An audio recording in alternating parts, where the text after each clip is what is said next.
Happy Independence Day 2025. Ngayong araw ng Kalayaan 2025, buong puso kong ipinagdiriwang ang diwa ng pagiging isang malayang Pilipino.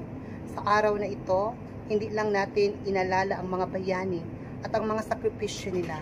Ipinalala rin dito sa atin ang halaga ng pagkakaisa, pagmamahal sa bayan at ang ating tungkulin na itinaguyod ang kalayaan sa bawat aspeto ng ating buhay.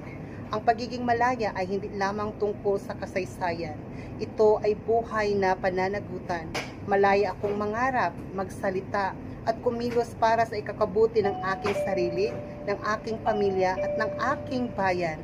Malaya akong pumili ng tama, lumaban para sa katotohanan at maging tinig para sa kapwa kong Pilipino. Ito ang tunay na diwa ng kalayaan, ang pagkilos para sa kabutihan ng nakakarami.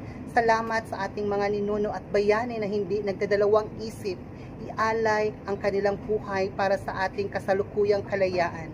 Sa bawat watawat na iwinawagayway, sa bawat tinig na umaawit ng lupang hinirang, at sa bawat pusong nagmamahal sa Pilipinas, nabubuhay ang kanilang alaala at panata.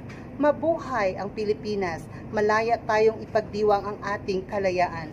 Once again, Happy Independence Day everyone. Kapkun ka and sawadee ka.